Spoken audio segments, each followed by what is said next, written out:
Sa muli ay magandang umaga po mga minamahal na mga kapatid at ganoon din sa aming mga kaibigan na patuloy na nakikisa sa atin pong gawain dito sa ating iglesia at dito po sa ating ministry na ginagawa dito po sa EBS Voice of Hope Music Ministry. Atin pong ibigay ang pinakamataas na papuri sa ating mahal na Diyos ngayong umaga sapagkat muli po tayong pinagkalooban ng panibagong buhay at kalakasan upang atin pong paglingkuran ang atin pong mahal na Diyos.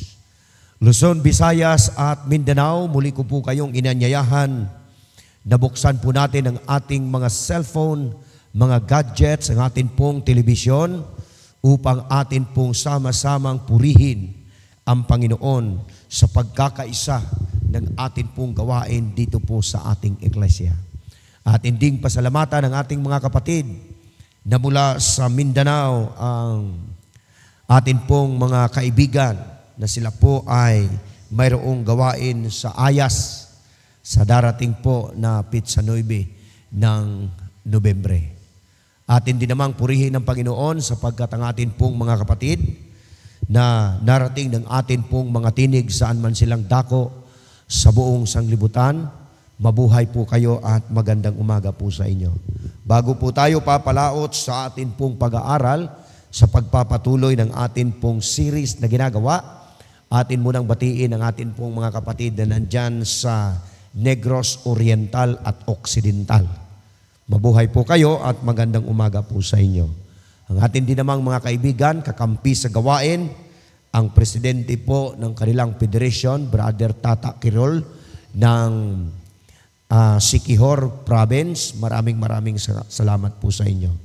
At ang atin pong kaibigan nandyan sa Mindoro, maraming salamat sa pangunguna nila ni Sister Ana Marie. Magandang umaga po. At ang atin pong mga kaibigan dyan sa may Balibangkaw, Seventh-day Adventist Church, Clarin, sa Miss City, maraming salamat po sa inyo. At ganoon din naman ang ating mga kaibigan dito sa Cavite, dyan po sa may Quezon City, dito po sa may Bulacan. Maraming salamat po na tayo po ay nagkaisa upang atin pong purihin ang Panginoon sa ganito pong klaseng gawain. Sa muli, binabati ko po ang akin pong biyenan, nandyan po sa Caloocan City, Mama Carmen, good morning. At ganoon din ang buong lakas ng inyong pong samahan ang Senyor. At ganoon din naman ang atin pong kakampi, kapartner po natin sa atin pong gawain. Tayo muli ay sinamahan tuwing umaga at hapon ang atin pong paglilingkod. Tayo po ay naka-live sa kanila pong programa na Light in the Dark Ministry ng Caloocan City sa pangunguna ng atin pong kapatid, Brother Jeben Honyo. Tayo rin po ay naka-live sa Davao. Thank you very much sa inyo mga kapatid. At ganoon din ang atin mga kaibigan na nariyan sa Nueva Vizcaya. Good morning, Sister Lot. At ang atin pong mga kaibigan dyan sa Tarlac. Maraming salamat po sa inyo. Ang gawain po ng EBS Voice of Hope Music Ministry, ito po ay minabuti ng samahan upang marating po kayo ng amin pong mga tinig, ng amin pong gawain, na ito po ay gawain ng pambuong sanglibutan. At ang atin pong mga kaibigan, ang atin pong sponsor, sila po ay ating idalangin sa kanila pong paglalakbay kasama ang buong lakas ng conference ng Osami City. Kayo po ay mag-ingat, sila po ay naglalakbay patungo pong Baguio. At marahil, sila po ay mayroong ginagampanan na tungkulin upang ito ay maging bahagi ng atin pong gawain. Tayo po ay magpapatuloy mga kapatid sa atin pong binuksang aralin dito muli sa Apokalipsis. At tandaan po natin ang atin pong pinag-aralan, atin pong ibinahagi sa iba't ibang ministry na sila rin po ay nakinabang. At tayo rin naman ay pinagpala ng Panginoon sapagkat ang karunungan ito po ay nagmula sa Kanya at ibahagi lamang natin sa mga taong naabot ng atin pong mga tinig. Tayo muli ay narito sa aklat ng Apokalipsis, konting review lang sa ating series number 1 na ito po ay mayroong kinalaman sa isang kapangyarihan na bumabalot sa kanilang kapanahunan at ito po ay isang propesiya ng atin pong Panginoon na ipinagkaloob kay Juan Revelador. Atin pong ilagak ang ating paglilingkod sa Panginoon sapagkat sa atin pong tinutuklas mga kapatid, ito po ay nagpapalakas ng ating pananampalataya at paglilingkod. Tayo po ay narito sa Apokalipsis 11:7. Atin muling basahin ang atin pong pinaka-key-text. At pagka natapos nila ang kanilang patutuo, ang hayop na umahon mula sa kalaliman ay babaka sa kanila at pagtatagumpayan sila at sila'y papatayin. So mayroon pong isang kapangyarihan, alam po natin na ang hayop na binabanggit sa aklat ng Apokalipsis, ito po ay isang bansa, isang kapangyarihan na ipinakita kay Juan Revelador. Bakit natin ito kailangang tuklasin mga kapatid? Napakahalaga po nito. Hindi po natin pwedeng baliwalain ang kasaysayan sapagkat dito natin sinusundan ang daanan na tayo pong lahat ay lumalakad sa tunay na aral at katotohanan na ipinagkaloob po sa atin ng atin pong Panginoon. Okay? At may ipagkakaloob ako sa aking dalawang saksi at sila'y nagsisipang hulang 1,260 araw na nararamtan ng magagaspang na kayo. Yan po ay ibig sabihin yung atin pong unang tinuklas, yung dalawang saksi sa aklat ng Apokalipsis. Ibig pong sabihin ito yung salita ng ating Panginoon. Ang luma at ang bagong tipan na ito po ay binabanggit dito ni Juan Revelador. So mayroon po tayong mga idea kung paano po natin susundan ang atin pong ginagawang series. At ang mga ito ay ang 2 punong ulibo at ang 2 kandilaryo na nakatayo sa harapan ng Panginoon ng lupa. Alam po natin na doon po sa ating unang tinutuklas at pinag-aralan sa mga past series natin, ipinakita ang 2 kandelero at ganun din ang 2 puno ng ulibo na ito ay kumakatawan doon sa ipinakita ng atin pong kaibigan na lingkod ng Panginoon na si Juan Revelador na ito ay tumutukoy doon po sa 2 saksi ng atin pong Panginoon na ang tinutukoy po nito ay ang salita ng Diyos. Na ito naman ay kumakatawan doon sa luma at bagong tipan na binabanggit po sa atin ni Juan Revelador. At ito po, inuna po natin ang lumang tipan na ipinagkaloob ng Diyos kay Moses, ang 10 utos. Ang ibig sabihin, yun yung 2 saksi na ipinakita kay Juan, walang iba kundi ang salita ng atin pong Panginoon. So hindi po tayo maliligaw sapagkat mayroon po tayong sinusundan. Dito po sa 11 verse 8 ng Apokalipsis, ang kanilang mga bangkay ay nasa lansangan ng malaking bayan at ayon sa Espiritu ay tinatawag na Sodoma at Ehipto na doon din naman ipinako sa cross ang Panginoon nila. Napakahirap minsan abutin sapagkat muling binanggit sa aklat ng Apokalipsis ang lugar na 2, yung Sodoma at ng Ehipto. Alam po natin na kapag binanggit po sa aklat ng Apokalipsis ang mga lumang lugar, mga nakaraan, ito po ay sumisimbolo sa isang karakter ng isang lugar kung anong mayroon nangyari noong unang kapanahonan. Alam natin ang Sodoma, kung anong mga immoral ang ginagawa. Alam din po natin ang Ehipto sa kasaysayan, kung ano ang nagiging kasaysayan during the time of Moses. At bago dumating si Moses sa Ehipto, alam natin kung ano ang kasaysayan ng lugar na iyan. Wala silang kinikilalang Diyos. Dito binabanggit muli sa aklat ng Apokalipsis na ang bayan ng Sodoma at ang bayan ng Ehipto, ano kaya ang napapaloob na nais iparating sa atin ng atin pong Panginoon. Okay? Dito tayo kapatid. Mayroon pong isang hayop na umahon mula sa kalaliman. Ang kalaliman na binabanggit, hindi po pwede tayong magkamali sapagkat ang kasaysayan ay nagtuturo sa atin kung paano natin masundan ang totoong propesiya ng ating Panginoon. Dito po sa Bible Commentary ni Mrs. White, Volume 7, page 803, mayroon po siyang binanggit at mayroon ding taon na kung ano ang binanggit sa aklat ng Apokalipsis, ganun din ang pagkabanggit ng ating propetisa kung paano natin masundan ang kasaysayan ng aklat ng Apokalipsis. Tandaan po natin, mayroon tayong 1,260 days o 1,260 years according to the book of Revelation sa symbol kapag propesya ang atin pong pag-aaralan. Dito tayo, isa-isahin po natin.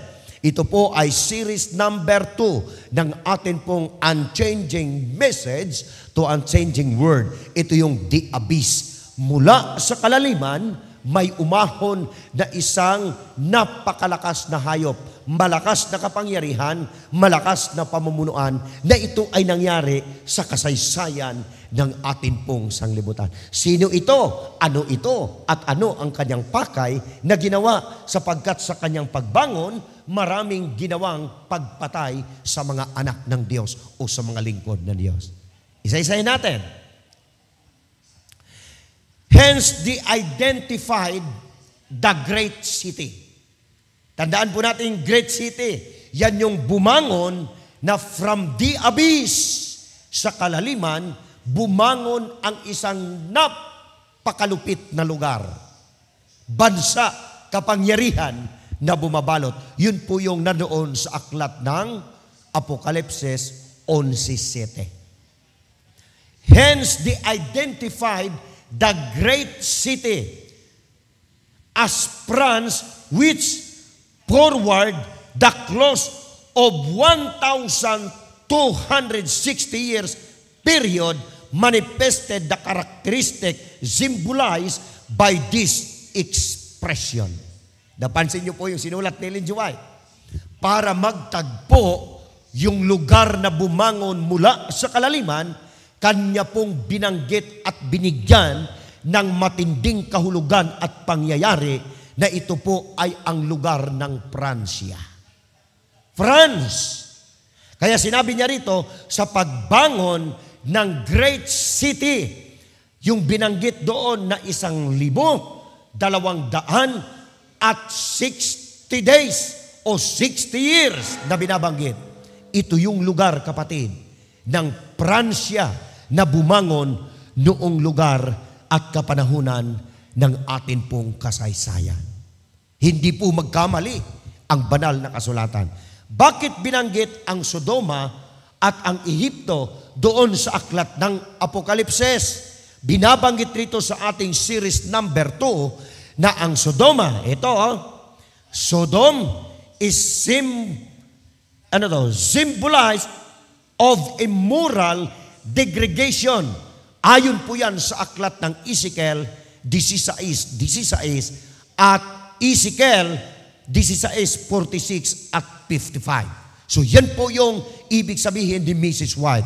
Such was the condition of France during the Revolution. Bakit nagkaroon ng napakalaking revolusyon sa panahon ng bumangon ang Pransya sa taong iyan? Yan po ay nangyari 17th century. So mapapansin po natin sa kasaysayan ng banal na kasulatan at kasaysayan ng buong sanglibutan kung ano ang binabanggit ng atin pong manunulat, ang atin mismong propetisa. Okay? The condition of France during the revolution. Alam po natin na ang dalawang saksi, yung pangangaral ng Kristyanismo sa lugar ng Pransya, kapatid, tandaan po nating mabuti, ito ay nagkaroon ng napakalaking problema sa kapanahunan po nila. Ang Christianity sa lugar ng Pransya. Kaya ang sinabi po rito, marami silang pinatay na mga martir ng atin pong Panginoon. Ay di ho ba napakabuti ng Panginoon? Bakit? Inisa-isa niya ang kasaysayan, nilagyan niya ng isang referensya na kung ano ang nagiging ugali ng bansang iyan sa panahon na bumangon ang Kristyanismo at pangangalat ng banal na katotohanan sa lugar na yaon at sa taong iyan. Dito tayo, sa Egypt, dalawa kasi ang binanggit niya riyan. Yung Sodoma at yung Ehipto. This country was known for a denial of the existence of the true God. Alam natin na sa panahon ng mga taga-Ehipto, hindi yan sila tumatanggap, kapatid, ng alin? Ng salita ng Diyos. Walang kinikilalang Diyos sa kanilang kapanahunan. Kaya binanggit sila ng atin pong manunulat sapagkat and for its defiance of the commands of God, pero said, "Who is the Lord that I should obey His voice?" I know that the Lord in Exodus 5:2, this attitude were characteristic of the leaders of the revolution in France. Yung karakter ng bansang Ehipto, ito yung karakter na ginawa ng lugar ng Pransya, the great city, nung sila'y bumangon upang apihin ang salita ng Diyos at ang Kristyanismo sa kanila pong lugar ng Pransya. Alam niyo po, mga minamahal na mga kapatid, napakabuti ng Panginoon, napakabuti ng kasaysayan. Bakit? Ibinigay sa atin ang tunay na linya ng atin pong pag-aaral sa banal na kasulatan. Bakit po? Kasi sa pagbangon ng lugar na yan, yun yung hayop na binabanggit sa aklat ng Apokalipsis 11:7. At ang karakter ng Pransya sa lugar na yan, sa taong iyan, ipinakita ang napakalaking subukan sa Kristyanismo at pagpatay ng mga lingkod ng atin pong Panginoon. Bakit ang dalawang saksi pinahintulutan ang kapangyarihang ito na papatay? Ano ibig sabihin noon? Sa panahon ng revolusyon, kapatid, yung banal na kasulatan, yung lingkod ng Diyos, yung salita ng Diyos, ay kanila pong itinago yan, kanila pong sinunog yan sa panahong iyan ng revolusyon ng Pransya. Ibig sabihin, sa kasaysayan at banal na kasulatan, sa propesiya, hindi po nagkamali ang banal na kasulatan sa pagbigay ng tamang kahulugan at pangyayari na nangyari sa atin pong sanglibutan. Kaya dito sa ating series number 2, dito po sa ating The Abyss, malalaman natin ang kalagayan sa pagbubukas natin sa series na ito at sa kalagayan natin dito sa series number 2 na ibinigay sa atin ng ating Panginoon kung ano ang nagiging karakter ng Pransya sa panahong yan. Yan yung Sodoma at yung Ehipto, ipinakita sa pangkabuuhan kung paano nila pinatay ang banal na salita ng atin pong Panginoon. Napakabuti ng Diyos para po sa atin. Bakit? Ang revolusyon na nangyari, wala silang kinikilalang Diyos sa pagbangon ng katotohanan sa lugar ng Pransya sa taong iyan. Bakit? Ang kanilang dinudiyos dyan, kapatid, walang iba kundi ang kanilang isipan at ang kanilang mentalidad. Kung ano yung pumasok sa kanilang isipan, yun ang magiging Diyos nila. Kaya sa panahon yan, ang revolusyon ay naganap. Ano pa? Marami silang pinatay na mga lingkod. Marami silang pinatay, mga kapatid.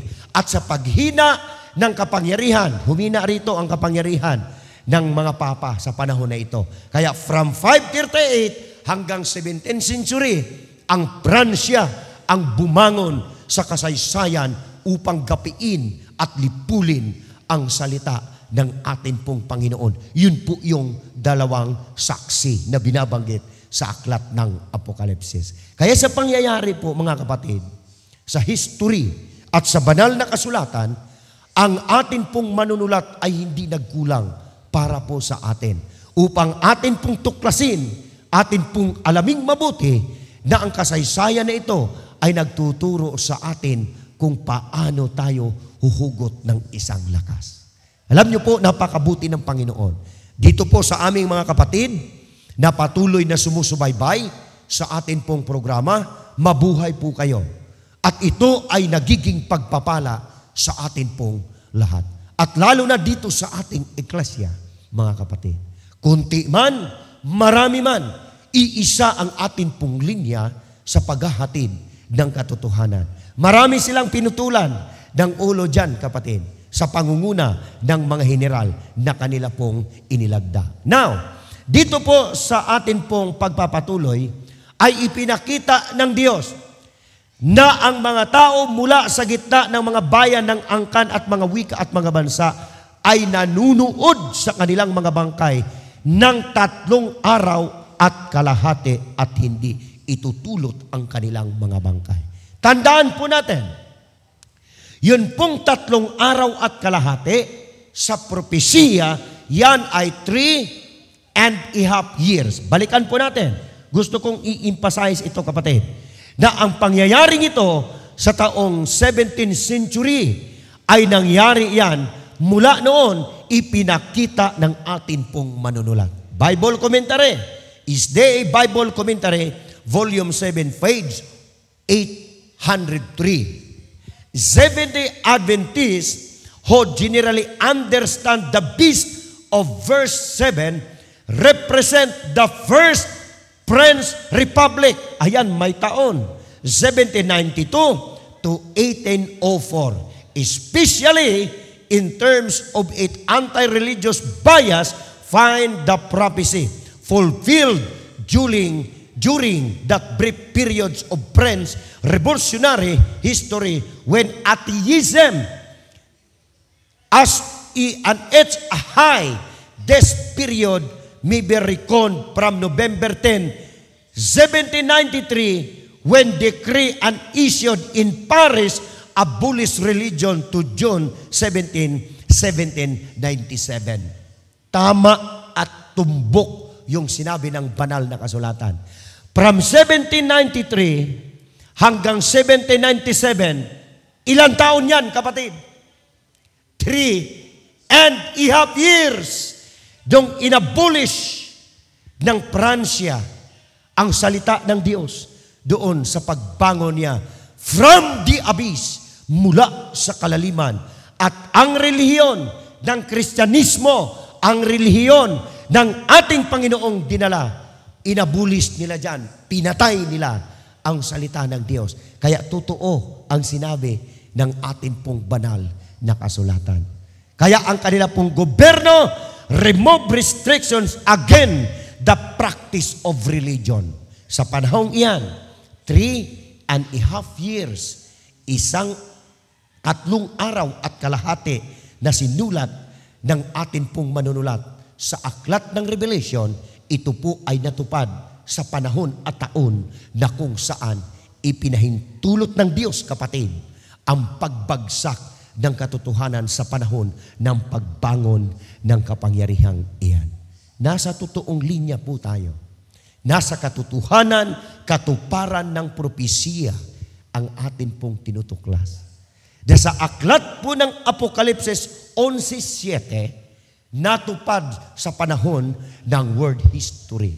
At ang kasaysayan magtuturo sa atin kung gaano katotoo ang nangyari dito sa aklat ng Apokalipsis. Series number 2 ng atin pong The Abyss, The Unchanging Message to Unchanging Word. Ang hindi nagbabagong mensahe sa nagbabagong sanglibutan. Dito tayo nakalagay ngayon sa huling yugto ng atin pong paglilingkod.